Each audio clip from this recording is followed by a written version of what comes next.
Shalom.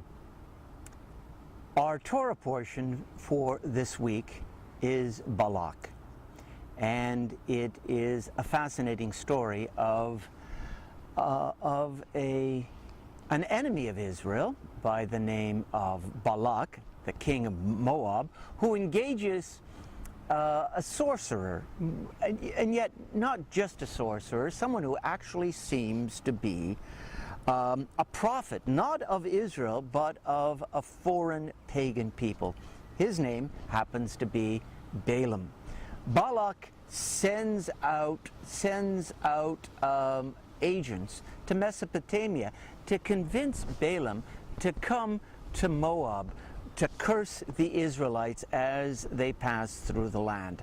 Even though the Israelites had no designs on Moab because God had not given Moab to the Israelites.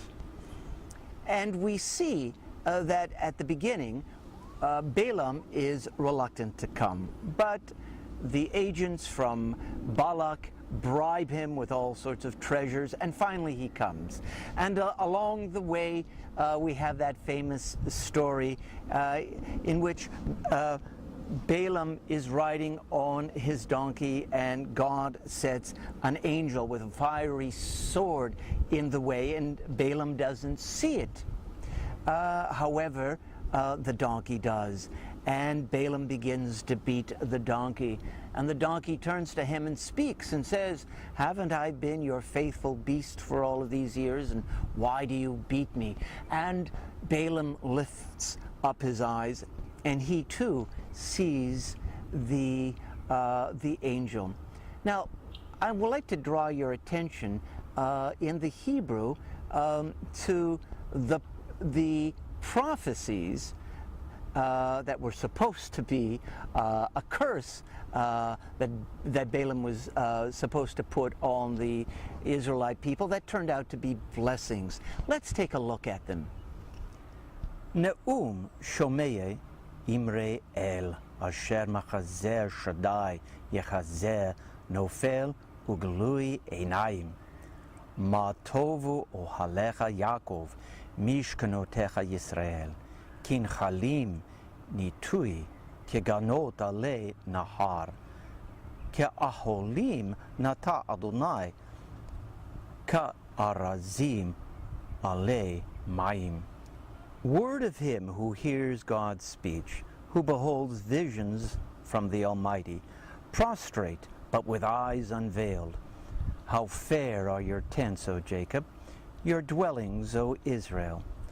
Like palm groves that stretch out, like gardens beside a river, like aloes planted by the Eternal, like cedars beside the water.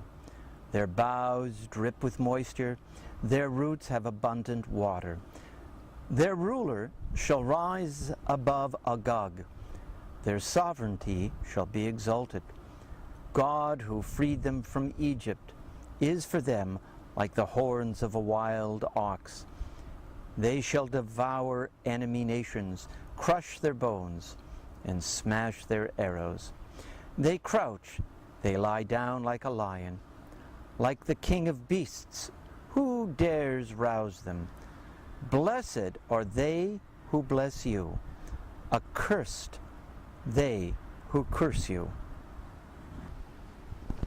That phrase that I just read, Matovu ohalecha Yaakov, mishkanotecha Yisrael, are very familiar to those who attend religious services early in the morning. In most synagogues, regardless of the branch of Judaism, begin their services with that song. These words from Balaam, who ended up blessing the Jewish people. How fair are your tents, O Jacob, your dwelling places of Israel. Now, much of what Balaam said about the Israelites came to pass. He was a prophet. But here is a problem. Here is a dilemma. Balaam was also a very evil man. Later on, we see that he schemes to destroy the Jewish people. He was not a righteous man in the sense that we would understand that phrase, a righteous man. And yet, he has the power of prophecy. And if you doubt that, you just have to look at what the rabbi said in the Talmud regarding him. In the last part of the Talmud, we read that none arose like Moses, a prophet who spoke to God face to face. And the rabbis go on to say, except there was a prophet who arose among the Gentiles. And they say it was Balaam. Are the rabbis putting Balaam on the same level as Moses? This is a shocking statement.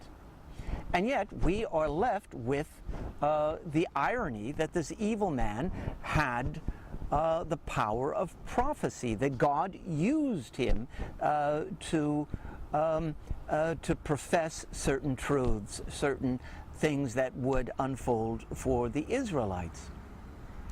But this is not so uncommon when we think about it. A question that arises, it's arisen during the Middle Ages, imagine in ancient times as well as modern times. The question is, can you separate some talent, some wisdom that is expressed by someone who's evil? Caravaggio, one of the great medieval painters, someone in Renaissance Italy, who produced the most amazing paintings, was said to be a despicable human being. He actually killed a man over an argument in a tennis match. We don't have to go back centuries to find such dilemmas. Roman Polanski is a good example in modern times.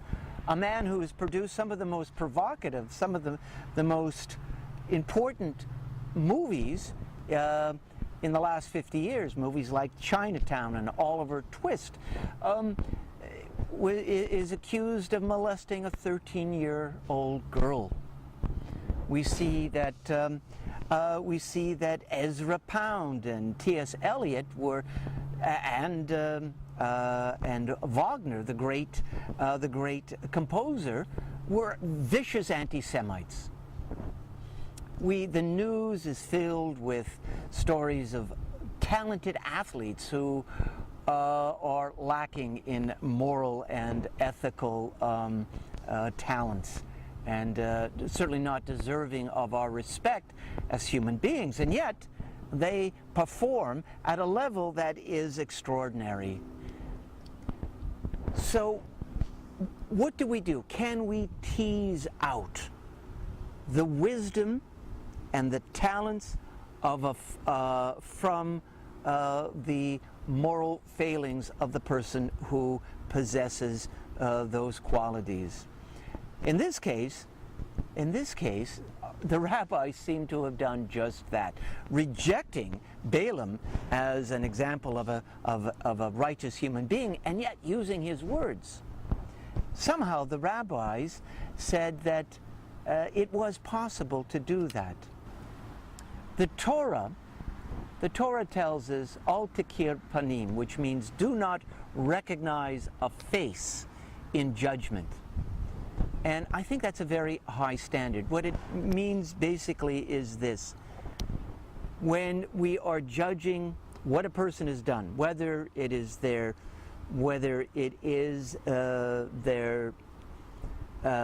work as an artist, as an athlete, as a politician, or when we are judging a person in a court of law, that we need to set aside how we feel about that particular person and judge the validity of what they have done, whether it was righteous or not. It's a very high standard, and I believe that is what this Torah portion, or at least one of the things that this Torah portion, Balak, is trying to teach us. Well, I hope that you read this week's Torah portion and come to your own conclusions. Shabbat Shalom.